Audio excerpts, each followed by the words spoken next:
afternoon. Graduating students, families, friends, faculty, and staff, welcome. I'm Dr. David Jordan, Professor of Healthcare Administration and Chairperson of the Healthcare Administration Information Systems Department. It's my honor to officially begin our December 2020 commencement ceremony. I'd first like to ask all joining us today to applaud and recognize the parents, families, and friends who made today's graduate successful journey possible by supporting them in so many ways. I'd also like to recognize our faculty, administrators, staff, and guests of Slippery Rock University for their devotion to our students. Now, please stand for the national anthem, which is performed by the talented SRU Chamber Singers, led by Dr. Christopher Scott. Gentlemen, if you're wearing a cap, please remove it.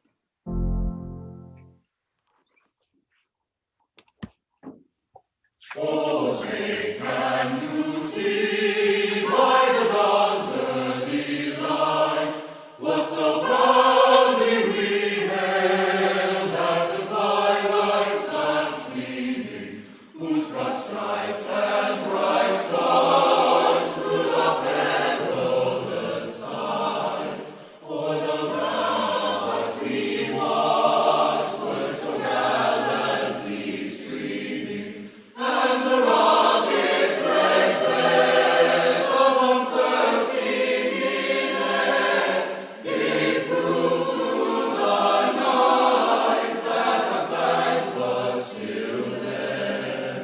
Oh, say does that star-spangled banner yet wave o'er the land of the free, of the free, and the home of the brave, home of the brave.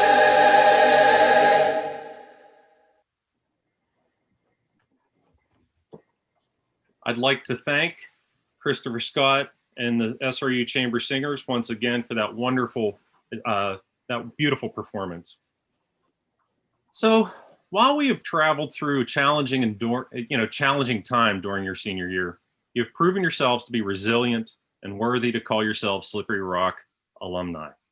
Like all challenges, these two have provided opportunities to gain unique insights, application, skills, relationships, and perspectives. While we may prefer to be in person on this day, our current circumstances have also provided the opportunity to recognize each of you in a more heartfelt and I don't know personal if this is manner. gonna come up bigger or what. We relish this. we relish this opportunity to be able to recognize each of you in this way. I'd like to remind folks, if you could, to please mute your microphones. Thank you. While many of you will continue learning in your professional careers and others will continue in graduate studies, you're beginning the most prolific part of your education, the education you will receive from the experience and life. As you embark on this journey, please keep learning. I'd like to share a quote from two of my favorite authors, historian David McCullough and John Adams. The oldest written constitution still in use in the world today is the Constitution of the Commonwealth of Massachusetts, drafted by John Adams in 1778. It contains a paragraph on education that was without precedent in that time. Adams defines what he means by education. It is literature and the sciences, yes, but much more. Agriculture, the arts, commerce, trades, manufacture, and a natural history of the country. It shall be the duty, he continues, to countenance and inculcate the principles of humanity and general benevolence, public and private charity, industry and frugality, honesty. We will teach honesty, sincerity, and please note good humor, and all social affections and generous sentiments among the people.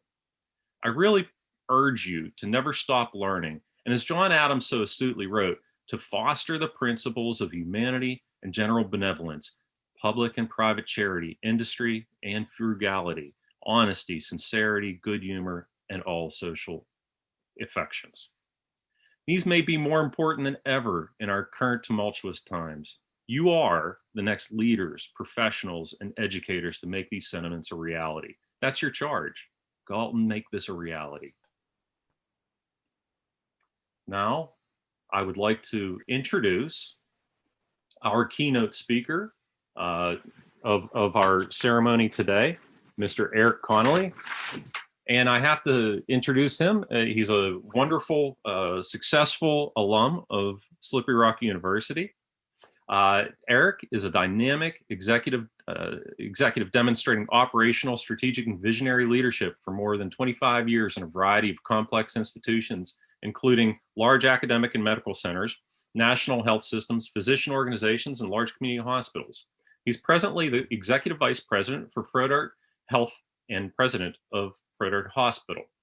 In addition to Eric's leadership, he has diverse board experience in nonprofit organizations, including United Way of Greater Milwaukee and Waukesha County, American Heart Association Milwaukee, and Vivint Health, serving in roles as board chair as well as committee chair and appointments for executive compensation, finance, strategic planning, mergers, and acquisitions. Connolly's many achievements include being recognized as one of Chicago United's 2011 Business Leaders of Color, being named to the Who's Who in Black Chicago list in 2012, as well as receiving the Young Executive of the Year award from the National Association of Health Services Executives in 1999. He continues to help emerging leaders in healthcare as a member of NASHE. I'd be remiss if I didn't also point out a little more background about Eric. Mr. Connolly is also a 1990 Rock alumni who graduated with a hospital administration degree and was captain for SRU's most successful baseball team under Coach Messer. He appeared in 133 games and made 79 starts. He ended his career as a lifetime .288 hitter with 73 runs scored, 42 RBIs, and 25 stolen bases. He was named to the All-Pennsylvania State Athletic Conference Western Division team in 1988 as a second baseman. His team made the all-tournament team at the College World Series, beating the #1 and #3 nationally ranked teams. As usual, the folks didn't hear who Slippery Rock was and thought it was kind of odd. And guess what? They went out and took it to them, as we do every day. Without further ado, I'd like to introduce Eric Connolly. And I will stop screen sharing. So one note I want to make to everyone, if you could go up in the top right-hand corner of your Zoom screen, click on view, and please click on speaker. That way you'll see Mr. Connolly in fuller view. Eric? Thank you, Dr. Jordan. It is an absolute honor and a privilege to be here and able to speak with you today upon your commencement, your graduation. It is literally 30 years ago to the day almost where I was sitting where you are, actually in the Morrill Fieldhouse at that time, not virtually, receiving my degree. So it's been a nice trip down memory lane as well. My experience at Slippery Rock was absolutely wonderful. The friends that I've made, the degree I received, and the time I spent playing on that baseball team is extreme memories. You know, as we showed the picture there of Morrill Fieldhouse, I do remember not so fondly the amount of running Coach Messer would have us do for the 4 years I was there. We did so much running that to this day, I am not a fan of running at all. And when I have at an occasion I have a chance to see him and talk to him, I remind him of that. And the most disappointing thing he said to me was, "Yeah, I did run you guys a lot. Yeah, we don't do that anymore." It's like, now you wait till we leave to do that. But again, it's an absolute privilege to be here in front of you today. After we get done with your ceremony, I will stay around and be happy to answer any questions you may have or any advice I can give you as you start your careers. I do work a lot with students, and I've had significant experience in this field, so we can talk a little bit about it. But with that, I want to share with you a phrase. And throughout my talk today, that phrase has kind of shaped me throughout my career. I learned of the phrase recently, but when I understood the meaning and researched it and went through it, it is basically what has shaped my entire career and what we use here at Froedtert Health as a mantra and going forward. And that phrase is Ubuntu. Ubuntu means the essence of being human. As you are prepared there quite readily to go out into the world, keeping in mind that everything you do, both in this career and in life, remember, you are a human being that is capable of doing some phenomenal things, a human being that is capable of things that don't go well, making mistakes, failures. But all of that is in building a character, building a foundation, and shapes you each and every day for the next day. All you have is what you have here today. Tomorrow's not promised, and yesterday was gone. Yesterday's the past. You have today, and the building blocks you create today shape what is there tomorrow. So as I talk to you today, I'm going to walk through a little bit of my career, keeping in mind three things about Ubuntu, the essence of being human. Also, people are people through their interactions with other people. And the third thing, I cannot be all that I can be unless you are all that you can be. And I'll speak a little bit to each one of those as we go on. I'll start again with the essence of being human. You're in healthcare. There are no widgets in healthcare. No matter what type of career you go into, whether it's in the IT field, which is very big now with digital and telemedicine, if you're a care provider, if you're a leader of care providers, if you're in the physician practice world, if you're in materials management, all of the things in a variety of different educational or career opportunities you have, the one thing you must continue to remember at the end of it is not a product. At the end of it is a human being. And that human being has an impact other human beings. So you are actually at the forefront of helping and shaping and keeping someone who may not be healthy back toward their families.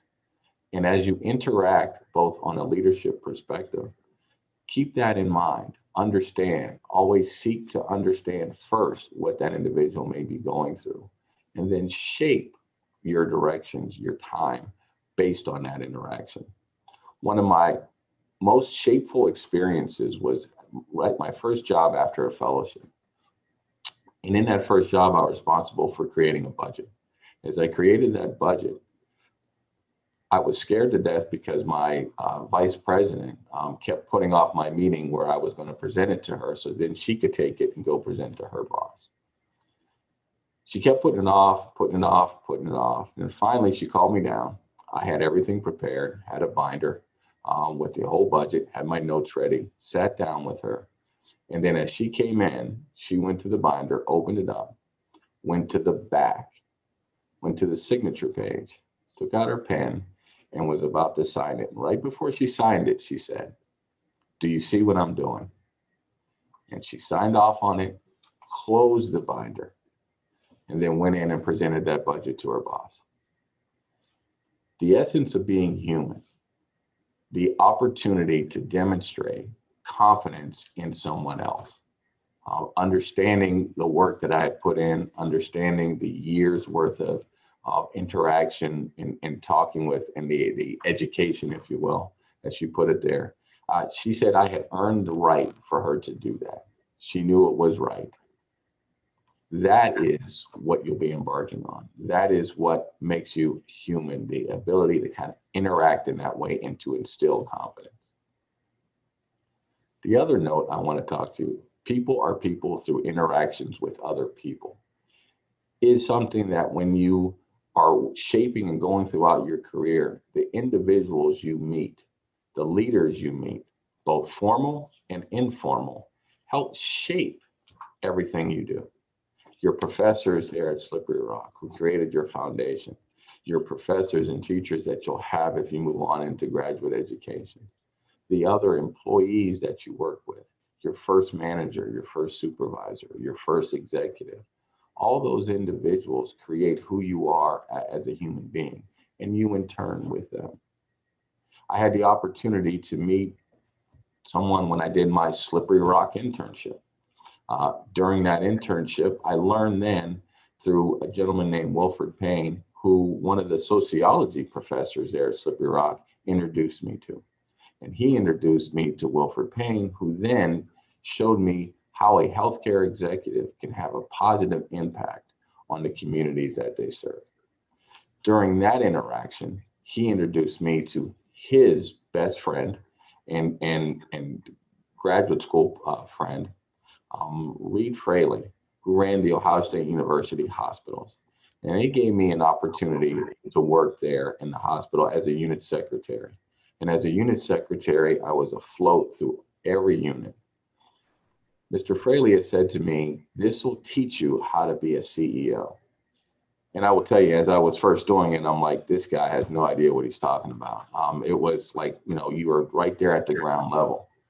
But what I didn't realize prior to that, and what I realized going through that, again, the people that I met, I got to interact with nurses, housekeeping, materials management, residents, interns, attending physicians, world-renowned physicians, all centered and working around a patient, an individual. All those people working together to deliver a care to our patients that was unprecedented, unbelievable. The one individual that stands out the most to me while I was there and made me more of a better person was an individual who worked in the supply chain. He delivered supplies up to the different units. I don't remember his name. I remember his face, and I remember his family. His family of two daughters, of which he put through college by working at the Ohio State hospitals. What really impressed me the most and stands as one of my absolute heroes is this gentleman spent I believe, 40-year career working at Ohio State and raised a family, an educated family. This man is my hero because he couldn't read. And I watched him navigate that hospital day in and day out. And I thought to myself, this man, how much of an impact, how intelligent he must be to be able to navigate, work, raise a family, and not have the ability to read. And it was that experience that really taught me that anyone, everyone can teach you something. Everyone, anyone is very special. You don't know their background and story unless you open yourself up to listen to them. And that gentleman really shaped my experience as a leader.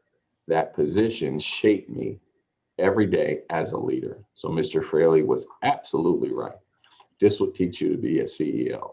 And in the many experiences that I've had throughout my career, where I've worked in prestigious institutions like Memorial Sloan Kettering Cancer Center, I've worked at the Duke University Health System in a variety of roles. We're working with world famous oncology specialists, world famous neuroscience neurosurgeons. All those individuals, Northwestern Medicine, one of the top 10 organizations in the country, multiple. It is that experience there as a unit secretary that I call on each and every day. When I round on our nurses, when I round on our physicians, they hear me as a non-clinician and they kind of give me that look first as, well, you're not a nurse. And they say, well, I used to be a unit secretary. Then your eyes light up and they say, you know how it is here at the front lines. And I do. So as you go out and you think people are people through other people, it's your interactions with other people that will shape your leadership, that will shape your experiences. And those experiences and interactions with people, both in your career and in your personal life, help build you as a leader. So don't forget that. The third and final thing that I want to talk about under the term, the essence of being human and Ubuntu, is I can't be all that I can be unless you are all that you can be. What that means is I can't be president of this hospital without having phenomenal people that work with me, phenomenal people that work underneath me. And so my role, my key responsibility is to develop those individuals, to give them the opportunities to expand their experiences, to give them the freedom just like my first boss did in Sloan Kettering, to do the job, do the role, to make mistakes, and then cultivate that individual. Let them learn from their mistakes to grow as individuals. If I want to be very successful here in this role, I must have people around me and work with me that do their jobs, that help me do mine each and every day. We can't do this by ourselves. This is a team sport. You have to work together and work with others, understand what others do, help grow and develop individuals. And you can grow and develop people throughout your career early on. That is what makes leaders lead. And great leaders is their ability to say to people around them, I need you. I don't have all the answers. I hired you to do this, and I want you to do that for me, and give them the opportunity. I can't be all that I can be unless you are all that you can be. And that really means being available, being affirming, not feeling threatened by other individuals, and working to create and look for the greater whole. That's leadership. That's what you're getting as the foundation of an education there at Slippery Rock University. It shapes you for your life. My experiences there, I treasure. Being captain of that baseball team, the classes I took, the projects that we did in that class helped me be the leader that I am today. And again, I am absolutely honored. It's an honor and a privilege to be here and an opportunity to speak in front of you today, and excited about your careers. You're going out in a crazy time. COVID-19 has changed the world. It has significantly changed the healthcare delivery world, all for the good, all for the better. So no matter where you go and what you decide to do, take your time in thinking about it. You don't have to stay in one track or another. Think about it. Do what makes you comfortable, what you feel comfortable doing. You don't have to do one thing or that, one track or another. The world is wide open, from information services, again, to management, supply chain. There's so many different things that are out there to do. And this world in the healthcare delivery has flipped on its head. We're doing things now that we were planning on doing 5 years from now that we're doing today, right now. And so as you walk out and you hear all the time about it's a hard time out here economically, there's no better time to be in healthcare, because there's some fascinating things that are going on.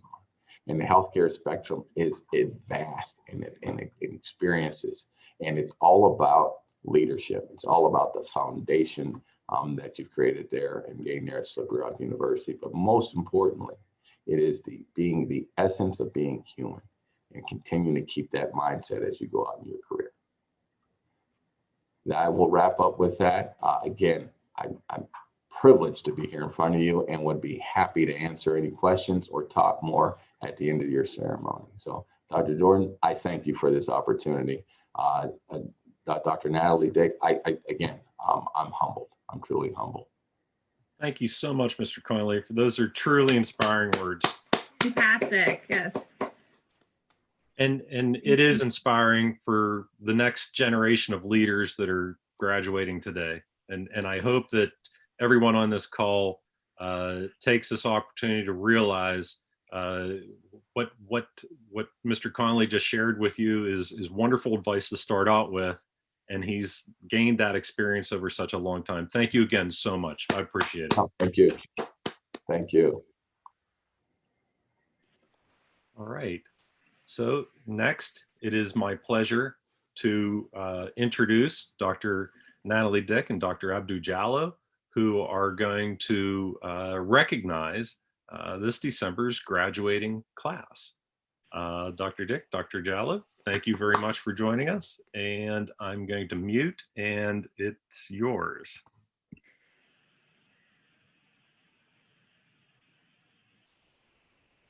Okay, so we're going to start off. Congratulations to the graduating class December 2020 for Healthcare Administration and Information Systems. We're going to go through alphabetical order and congratulate our esteemed, our wonderful graduates. So first, sorry. you have something to do? I was just gonna say, you're gonna have to tell me when to slide, because when I mute, I can't hear when you're done. Okay, I'll just do a little. Please do. Thank you. Okay. So first of all, we have Dylan Adamson. Dylan is a wonderful student for HCAM. Great way to start off. Dylan's concentration is in finance, and he has a minor in business administration. I've had Dylan in several classes, and he's a wonderful student. He's been involved in Future Healthcare Leaders. He was the treasurer for 2 years for Future Healthcare Leaders.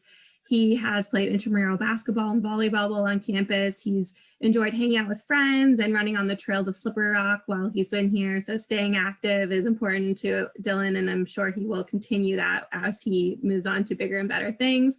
He also was a student worker at the Government Contracting Assistance Center here at Slippery Rock. His future job plans are to pursue a job as a director at a hospital, and he wants to stay and get into the healthcare world and leave a lasting impact. So that's kind of very along the lines of what our keynote speaker was talking about. He'd like to stay in the Pittsburgh area and work with UPMC. And his favorite memory was spring break trip to Italy with Dr. J, learning about their healthcare systems, as well as getting to explore the beautiful country. So kudos to Dr. Jordan. Yay, congratulate Dylan. Congratulations. Next up, we have Carla Broad, another wonderful HCAM student. Her concentration is in long-term care. Along with that interest, she has been involved in Dream Chasers, which is a program that partners with long-term care facilities to write the life story of residents in long-term care facilities and to help to make their dream come true for them. She's also been involved in Future Healthcare Leaders. Her future plans are to find a full-time job, and her favorite memory is finding a major that she's enjoyed and making good friends. And she also noted she'd like to thank her parents and her sister for their love and support over the years. Very nice, and I'm sure these graduates cannot do it without you, friends and family. So congratulations, Carla. Great job. Next up, we have Maddie Domenico. Her major again is healthcare administration and with a concentration in marketing and sales. I've also had the positive experience of having Madison in some classes, and she's a wonderful person. So she was very involved in Greek life as part of Delta Zeta. Her future plan, she's moving to Charlotte and going to find a job there. And her favorite memory was going through sorority recruitment with her friends. So great job, Madison. Have fun in Charlotte. Next up, we have Taylor Fisher. She's another healthcare administration and management major with a concentration in finance. Her minor is in business administration. She was part of Future Healthcare Leaders, and she's looking to find a job for her future plans. Her favorite memory has been meeting new people and making lifelong friendships. I've had Taylor in a few of my classes as well. Another wonderful HCAM student. Let's all round of applause for Taylor. Congratulations. Holly Henry is another wonderful healthcare administration and management. I think it's safe to say that I'm going to indicate right now that all of our graduates are wonderful, but her concentration is in finance with a minor in business administration. She's had some significant work experience while attending classes at Slippery Rock. She was a teller at Moonlight Credit Union and a sales associate at Big Lots while pursuing her degree. Her internship was at Butler Medical Providers on the finance team. That was cut short, unfortunately, due to COVID-19, but she was able to get some experience, and her future plans are to find a job in healthcare administration and pursue graduate school. So great job, Molly. All right, next up we have Haley Keiko. She is another healthcare administration and management major with a concentration in marketing and sales with a minor in business administration. She's also been involved in Future Healthcare Leaders. She has work experience. She's worked while she was in school at Grove City Outlets, and she has done she's also worked in the HR department at the Primary Health Network.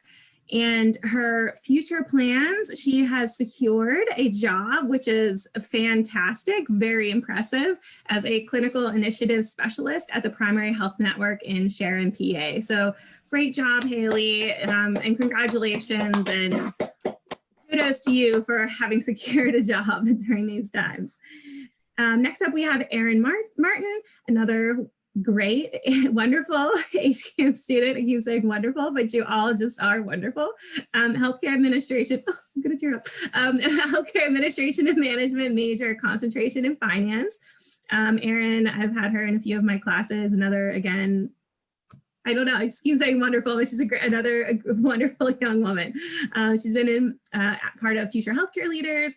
She's worked at the Slippery Rock Equestrian Center while she's been at Slippery Rock, and she also has worked at the Sharon Regional Health System. So she's going to continue. She has a job at the Sharon Regional Health System, which is awesome. And she's also exploring other opportunities in healthcare quality while she is working there. So great job, Erin, and we know you'll do great things. Next up, we have Connor Matera. Connor is a healthcare administration and management. Okay. Connor is a healthcare administration and management major with an information systems concentration, and he's also minored in information systems. A wonderful combination, and so Connor's going to have a lot of opportunities for having that combination of IS and HCAM. His activities, he's been heavily involved in Future Healthcare Leaders. He was last year, 2 years ago, he was secretary of Future Healthcare Leaders, and last year he was the vice president. He's a member of the Honors College, so a really excellent student. He was a first peer leader actually for my first class, where he was a really great role model for freshmen, incoming freshmen. And he's also worked as an office assistant in the office of the president. So some wonderful experiences that Connor has had at Slippery Rock. He has just accepted a quality data analyst position at Meadville Medical Center. So congratulations to Connor. I know that he will do us proud in that position. And his favorite memory, he said it's hard to pick one memory, but one that sticks out is having the opportunity to travel to Italy. We had such an amazing time exploring and learning about UPMC, the UPMC facility in Rome. So great job, Connor, and shout out to Dr. Jordan who took that class of having that wonderful experience. Okay, next up, we have Summer Rose. She is also a healthcare administration and management major with a concentration in long-term care. So I've had her in several of my classes, another great student, minor in business. She has a minor in business administration. She's had a lot of experiences while here at Slippery Rock. She was part of Future Healthcare Leaders and the Student Health Advisory Board. She was a peer leader for First Seminar this semester. She has also been working while she's been going to school. So she's a brand associate at Old Navy Outlet. She's had volunteer experience with the WOW Student Move and with St. Paul Senior Living Community. So she's had some great experiences while she's been at Slippery Rock. Her internship was she did a human resource internship at St. Paul Senior Living Community. And her future plans are working in healthcare while pursuing an MHA or master's degree in health administration and management with a concentration in human resource at Liberty University. So I actually don't know when Summer is starting that program, if it's next semester or in the fall, but that's going to be a great experience. So her favorite memory was spending every day, every class with Ashley Solomon. So hey, Ashley, and job shadowing event for the UPMC work partners. Also her first day at Slippery Rock after transferring and knowing absolutely no one and passing out while waiting for her pizza at Rocky's. I'm sure there's more of a story there as well, but maybe we'll hear more about that later, Summer. But congratulations, great job, Summer.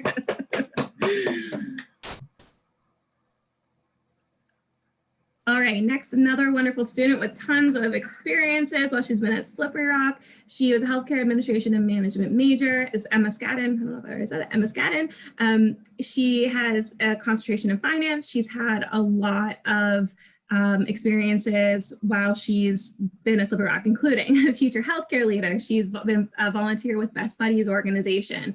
She's part of the Feminist Leadership Alliance and the National Honor Society. She's been a volunteer for IDD individuals, and she's been a youth sports coach. She's had a few different job experiences as well while she's been at Slippery Rock.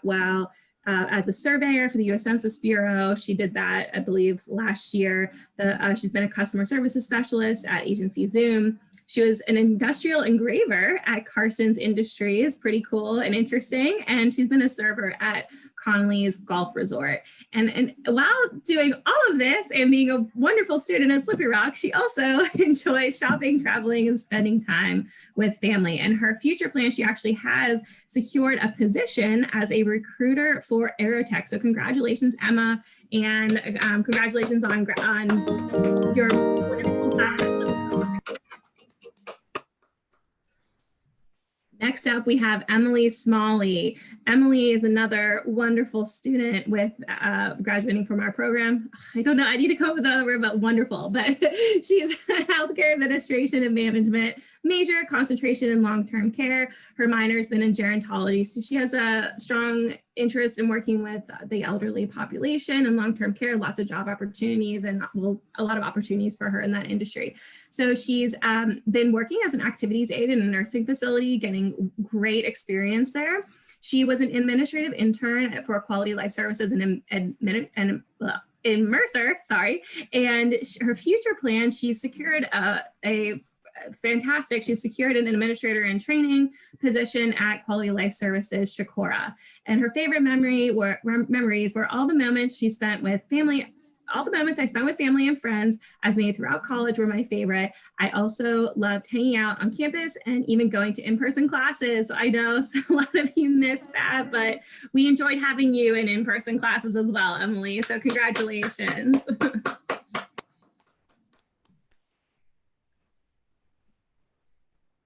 Next up, we have Ashley Solomon, another fantastic student from Healthcare Administration and Management, her concentration in leadership and a minor in business administration. She's been part of Future Healthcare Leaders and MedLife Slippery Rock chapter, and she's volunteered at Sunnyview Nursing Home while at Slippery Rock. Her future plans are getting a job in healthcare administration or insurance. She's possibly considering graduate school as well. She says, quote, "My favorite memory at SRU was working with my fellow HCAM students and developing friendships with each of my classmates. I also enjoy participating in FHL events and getting the opportunity to speak with many executives in the healthcare administration field," end quote. Congratulations, Ashley. Great job. All right, I'm going to hand this over to Dr. Jallo to congratulate this student, this information systems student. Thank you very much, Dr. Natalie Dick. It is my singular honor on behalf of the Information Systems Program of the Healthcare Administration and Information Systems Department to present another wonderful and excellent student, Shona Thomas. Shona is from Sava, Pennsylvania, and she has a double major in accounting and also a major in information systems, which is a great combination. Activities and work, she has been working as a student office assistant at the Dean's office. There is the Dean of the School of College of Business. And all those who have been on campus and have been to the Dean's office, occasionally you might have come across Shona. Her future plans is to look for a job either in accounting and to specialize in audit, or to look for a job in information systems, in particularly in the information systems analysis and design domain. Her favorite memory is Dr. Nightingale advising her to major in information systems and to get her CAPM. CAPM, certified professional, certified associate in project management, which is a wonderful certification for a student who is graduating to get. And also, it is wonderful to understand that Dr. Nightingale really advised to major in information systems, for which we are very much grateful. So congratulations to Shona, and congratulations to Dr. Nightingale for mentoring Shona to major in information systems. Thank you.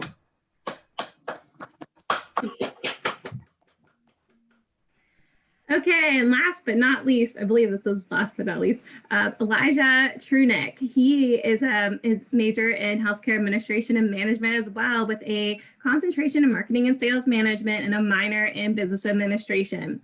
He's had a lot of work experience in online marketing, and he's held a retail job in addition to volunteer experience with the Red Cross and the Butler Service to the Armed Forces. Elijah has dedicated military service 6 years with the National Guard. So thank you to Elijah for your service.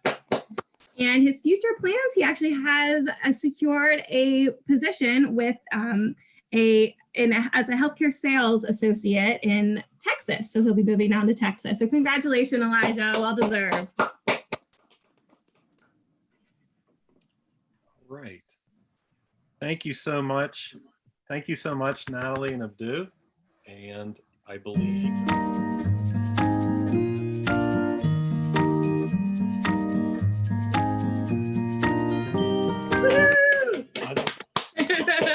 round of applause for all the graduates. absolutely one more round of applause.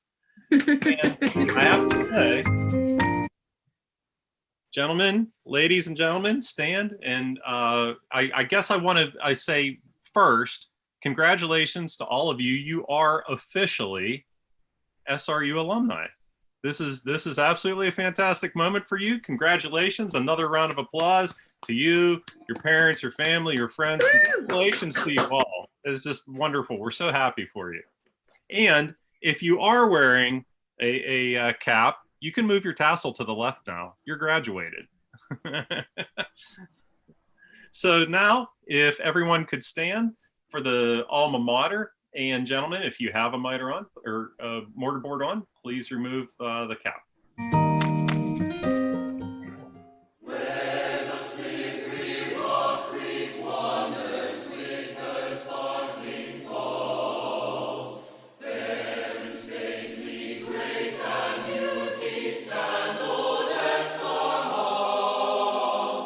Sing the praises loud resounding, speed them on their way. We'll be true to thee, O Exeter, true for aim and name. For thy cause the day in dying crowns with golden light, and the morn with waking splendor greets thee in thy might. Sing the praises loud resounding, speed them on their way. We'll be true to thee, O Exeter, true for aim and name. Long may you our alma mater shed your light abroad, as your loyal sons and daughters live for you and God. Sing the praises loud resounding, speed them on their way. We'll be true to thee, O Exeter, true for aim and name. And I want to thank once more the SRU Chamber Singers and Dr. Christopher Scott for such a wonderful performance on both of their pieces that they shared with us today. Very much appreciated. And I have to say that thanks again for everybody who attended. This actually does conclude our commencement proceedings. We'd like to not say goodbye, but to thank you for allowing us to be parts of your lives over the last several years. We get as much out of it, I believe, as you. It means a great deal, and we love to have the opportunity to get to know you and to have a significant role in interacting with you over these years. I think I speak very sincerely for all the faculty, staff, administrators, and friends of the program. I have to put the shameless plug of saying, please consider joining the SRU Alumni Foundation, and don't say goodbye. Come back, visit often, keep in touch. Please look at your LinkedIn. We will pester you occasionally, but it's really cool. Join the Alumni Association because you are now SRU alum. You have joined an elite crowd. So congratulations to you, very much so. And at this juncture, I believe that this is the end of the formal ceremony. However, and Dr. Jallo, if you could end the recording Oh, or actually, we can keep recording if anyone wanted to make any comments at the end before we open it up to speak with Mr. Conley. If not, I understand, but I wanted to give anyone the opportunity to unmute or make any comments before we conclude. If anybody wants to turn their video on and do a wave, you don't have to, but especially if you, There we go. Hey, you moved your tassel. Cool. Yay! I just want to say thank you, everyone. Really All right, appreciate it. Dylan, there you go, man. We got a couple takers. Yeah. Woo-hoo! That's so fun. Connor and Dylan, congratulations. Ashley, Soma. Thanks, Dr. Jalvin. It was great to have all of you in my classes. We have enjoyed all of you so much. We really have. It means a lot to Yes, us to see you. absolutely. I know it's been a really Congratulations, guys. Great work. Way to embark on a career. You'll have amazing opportunities out there. That's awesome. Thank you. And Mr. Conley, did you want to say anything as far as any thoughts for folks who wanted to ask questions or anything? Yeah, please. If there's any questions you may have, I will tell you one of the things as you go out, particularly early in your career, it's not so much the job or the organization that you want to pay attention to. It's your first boss, the individual who will be working with you. Do they understand? Are they a leader? Do they believe in development? Will they teach you things? It is very, very important early on, particularly if you want a career, early to get with somebody who will allow you to make mistakes as you learn in this profession. That becomes very key going into that. So career paths could go a variety of different ways. You think you're heading in one direction and then something changes and you're off into a whole another area. So it's more early on, more about who you will be reporting to and their willingness to teach and develop you as an emerging leader. But happy to talk about, or you can ask me any questions about my experiences throughout my career and the different things that we've done. But open to talk. And I'm on LinkedIn, so please feel free to connect with me there as well. Yeah, I know there's some folks who are just really in the thick of their job search. You're heading out into the world where actually life gets difficult now. So take advantage, ask a question. It can be anything. It's a really nice opportunity you have right now to speak with somebody who has an incredible amount of experience in the industry that you're going into.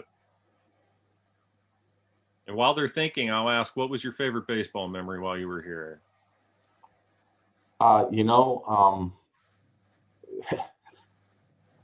Most of the favorite memories I really can't comment on. It was a different day and age than it really was. Some of the memories, as I'm sure many of you know, there was at the time, Slippery Rock was a dry community, so but there was no shortage of beverages. And I remember our 5:30 a.m. practices that we would have on Friday, Saturdays, and sometimes Sundays. On the field, being able to play with some amazing talent. As you mentioned, Dr. Jordan, when we did make it down to, my personal feeling was we were playing Shippensburg State, and that was to go to the College World Series. And I remember I was on second base. We were down, we were tied. Yeah, we were tied with 2 outs, and it was maybe the bottom of the 8th inning. We played 9 in that time. And it was on second base, and Bob Mashmeyer was at the plate, and he hit a high bouncing ball on the infield. And I took off and rounded third, and Bob fortunately beat the throw to first base. So we scored 1 run to put us ahead. And then I kept going and ended up scoring the 2nd run to almost seal the deal there. And that led us to going down into Montgomery, Alabama to play in the College World Series. And while we were there, as you mentioned, Dr. Jordan, I remember going in, walking through the airport, people saying, "Wow, there is really a Slippery Rock," and kind of laughing in certain aspects. And I remember somebody in the airport, his wife was saying, "Wow, Slippery Rock." I've never heard of it and don't know where it is. And he chimed up and said, well, I've heard of it and I know where it is. I'm just not sure what part of Arkansas you're in. And we kind of just looked around and like, it's Pennsylvania, 45 minutes north of Pittsburgh. And then at the banquet, you know, we were kind of laughed at. We were the 8th seed. And then we proceeded to beat Armstrong State, which was ranked #1 in the country at that time, 7-1. I remember that vividly. And then went on to play Lewis University, who was ranked number 3. We had played them before in the spring, so we had a little bit of a rivalry going on there. But we ended up beating them. I think that score was like 3-1 there. So some just great experiences with that. It was a great time. It was a great time. And we were talking about this earlier. I know where the field is now, but when I played, it was behind Harner Hall, which I understand is no longer there, and Patterson Hall, which was my dorm that I stayed in. But if you go at the time, there's a little hill that went up there, and it was a flat area. The field was up there, and I believe the president's house was up in that area. But that's where we played our games up there, and it was always colder up there than it was anywhere on campus. That says a lot for Slippery Rock. Colder in one spot. I mean. Oh no, it was colder up there. It absolutely was colder. Yeah. So, does anyone have a question? I was filling a little time for folks to think a little bit, but I have a follow-up if someone doesn't. What most surprised you in your professional career working in healthcare, Mr. Conley? Most surprised me. You know, one of the things that you'll get to experience if you're in it is, I said, how humans are human.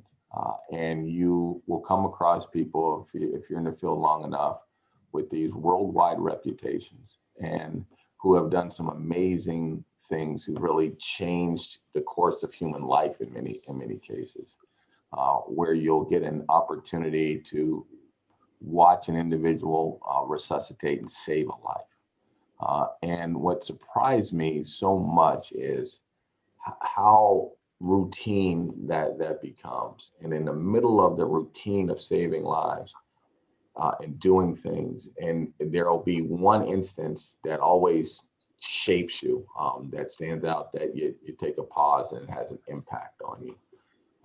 That's kind of what really surprised me, from the, hey, wow, I'm standing here next to this person, Pat McCarthy, who literally is known throughout the world for heart surgery.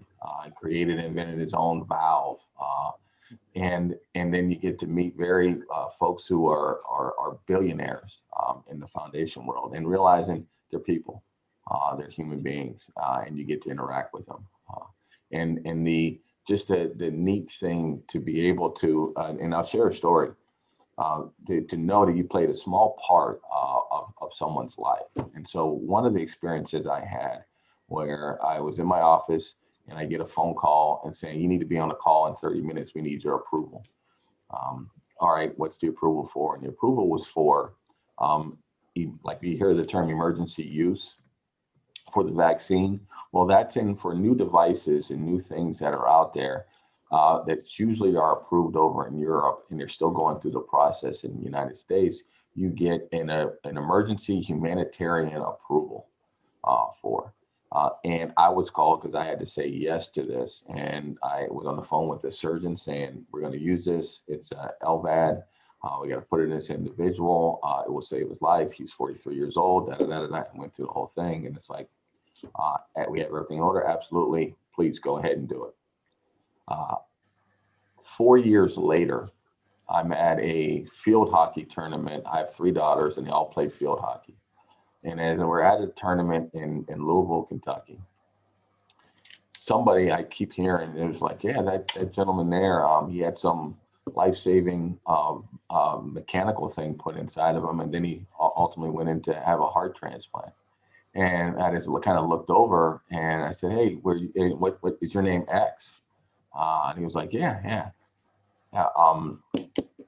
Dr. Ed McGee did your surgery. And he was like, yeah. And I was like, yeah. I said yes to the valve that you put in there. So I got a chance to meet him who went on and absolutely led a great life. And he was there for his kids and his daughter to watch her play field hockey. So those are the types of experiences that you get in here.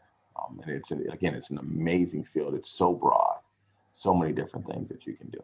It really is incredible. I know so many of our students have told us stories of why they chose this discipline was because of a family experience, a friend's experience, or just a genuine compassion and passion in general to help others.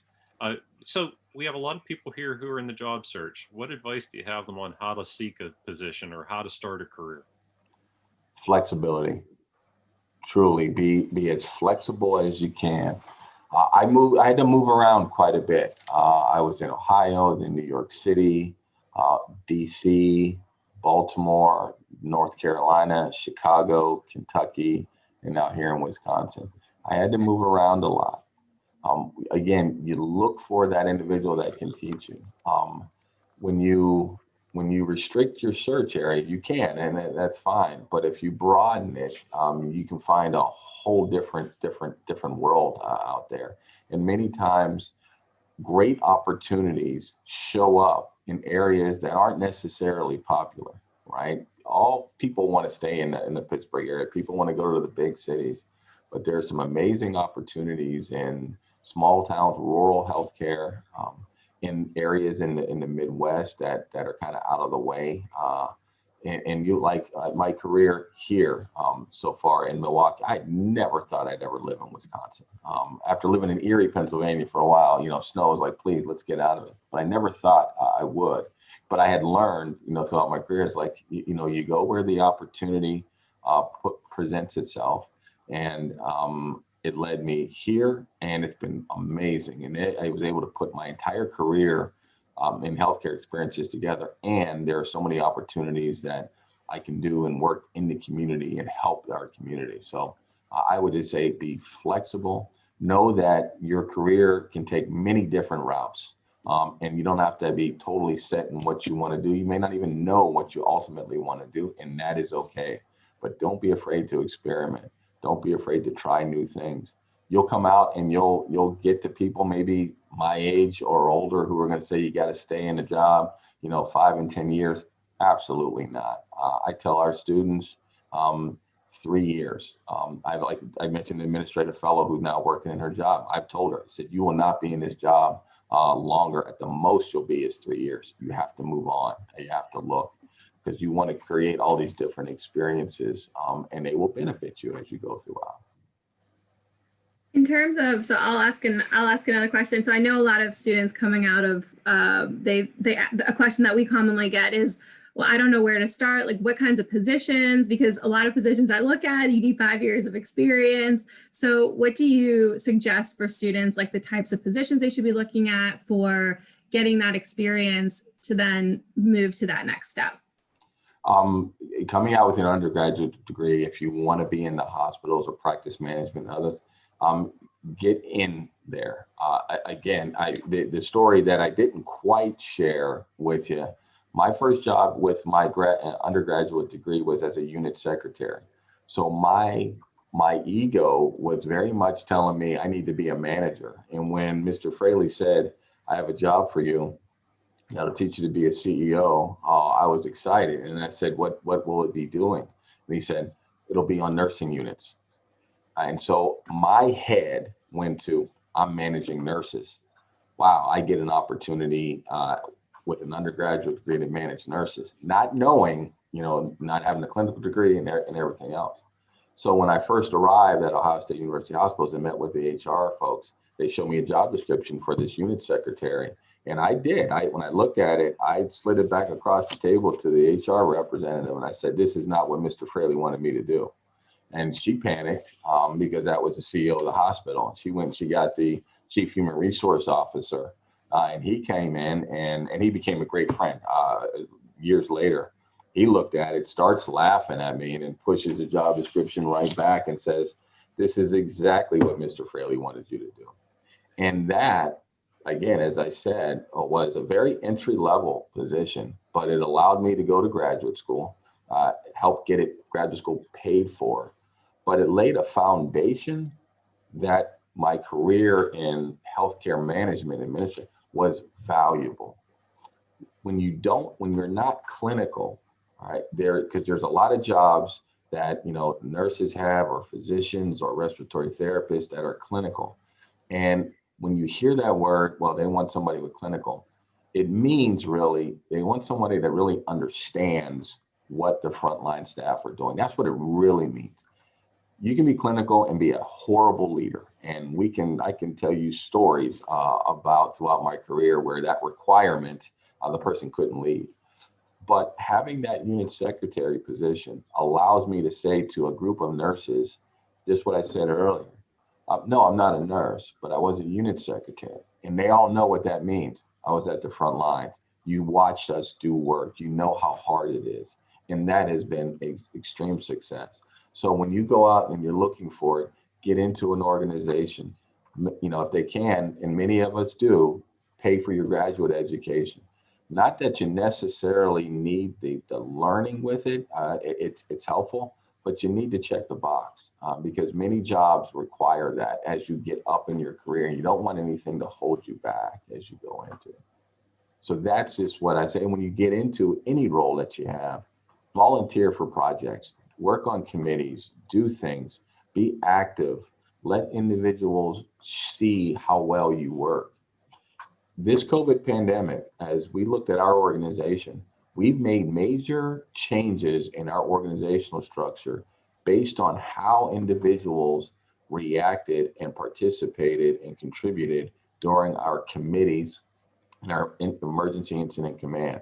Some of those were removed from the organization, others were not given opportunities to move up, and others shined. And so they were promoted and they were put into the future structure. Opportunities present themselves in a variety of different ways. Be ready, be prepared for them at any and all levels. What's the most challenging thing you do in your job today? The most challenging thing I do, or that I've kind of done? Both? Yeah. The most challenging thing I do is what we talked a little bit earlier in this role as president of Froedtert Hospital. And Froedtert Hospital is a part of Froedtert Health. Froedtert Health is right now is a 3-hospital system. We just added these neighborhood hospitals, but our total revenue is about $2.8 billion. Froedtert Hospital represents about $2 billion of it. So it's about 70% of the hospital. It's an academic medical center. My greatest challenge, believe it or not, is what occurs outside of the walls of the hospital. Managing media, public relations in the community. The media is a challenge because it's not always accurate. As I was sharing earlier, in this role, we're dealing with a reporter who is not exactly objective or wants to share the balance of the story. So when an article comes out and what's said there, then I have to do a lot of work with my media team and the marketing team to communicate with our board of directors, communicate with our physician leadership, communicate with our employees what actually is happening. And that has been the most challenging thing that I have to deal with. COVID-19 has been a big challenge for me as a leader. It really has, but I'm there with a group, and you'll learn this in school, you have it here. You do these emergency incident commands and everyone drills for them. You'll see when you get out in a career, you drill for them often. Every year it's a requirement. Those drills are meant to last at the most, they're teaching you maybe 72 hours at the most. Usually it's a 24-hour drill and then you're back to normal operations. We've been at this for 10 months. It's unprecedented. It didn't see it. A lot of things have changed and shifted. So that's been a challenge. But the one thing that was most challenging in my career that has an impact, and I have it here in my office now, is unfortunately a couple of years ago while I was here, we had a nurse practitioner who was murdered in our parking garage, our parking structure, leaving an evening shift, leaving about 11 o'clock in one of our parking garages, completely and totally random. That challenge of finding out what happened, communicating with the staff. You had an entire staff, medical staff and employee staff, panicking, wanting to know and wanting to understand. What really challenged everything I had learned as a leader on what to do, how to be transparent, going right out in front and explaining what happened. The other thing, as you all are very well aware, is a different day and age. Everybody has access to everything on their phones. So we had to be very quick, very out front, and we started doing our own investigation of what happened. And that really kept us ahead of the game. But it's out there and trying to answer questions of what happened and not knowing, and asking, is it domestic abuse? And realizing, no, it wasn't. This is completely random. And then having to secure a campus with over 6,000 employees and staff, another 3,000 in the medical school side, and securing that and getting people comfortable with it. We spent about between $1 million and $1.5 million a month with security in the first year that we were under this.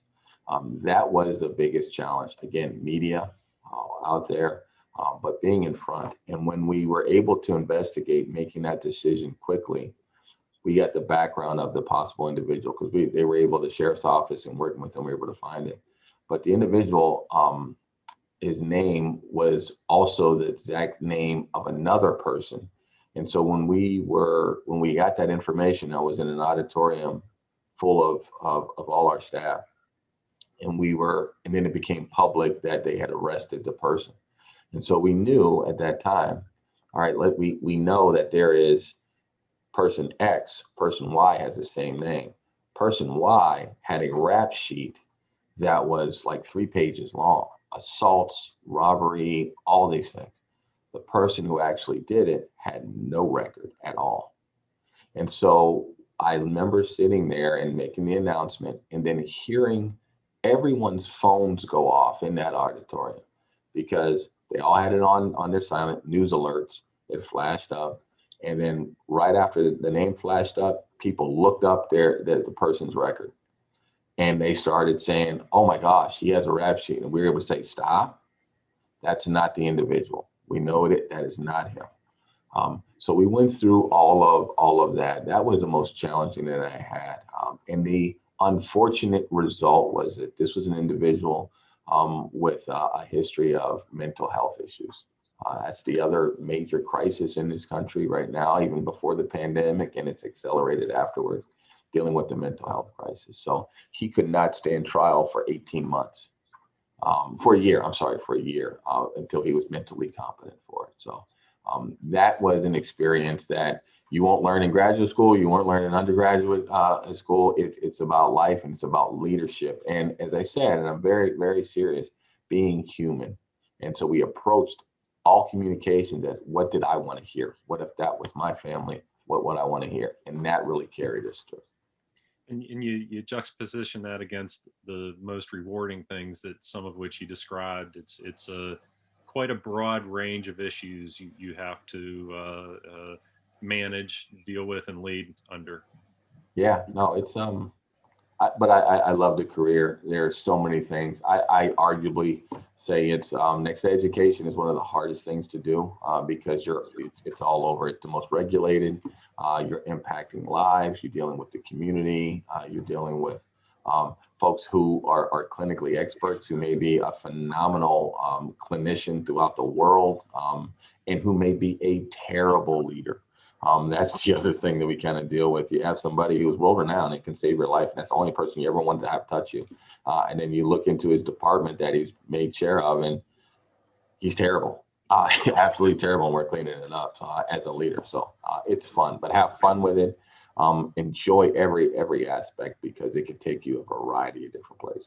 So except for getting a grad degree at Slippery Rock rather than Ohio State, what would you change about your career? If you had to change it, or if you could change anything? I don't know if I would literally change anything, because it's life, and everything I did shaped what I'm doing now.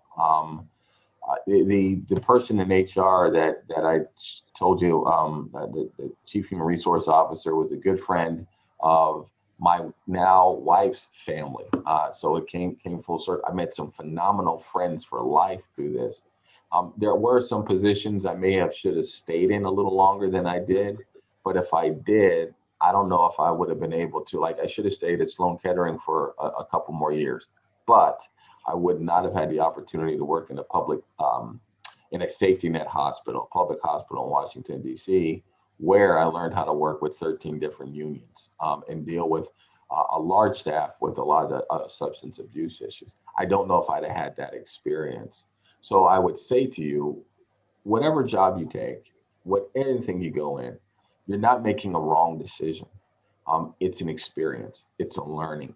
Take it with you, embrace it. And then if you don't like it, move to the next one. But don't think of it as a failure. Anytime something doesn't go right for you, don't think of it as a failure. It's a learning opportunity. And trust me, I've made so many mistakes. I've learned more from the mistakes than I do, and than I have from the successes. Just be comfortable being human and knowing you're going to make mistakes. If you just keep the patient or the organization's best interests in mind, you'll do fine. You know, I couldn't, unless there's some additional questions, I couldn't think of a better note to end on, because that was, I think that was very prescient advice to the audience you have here today.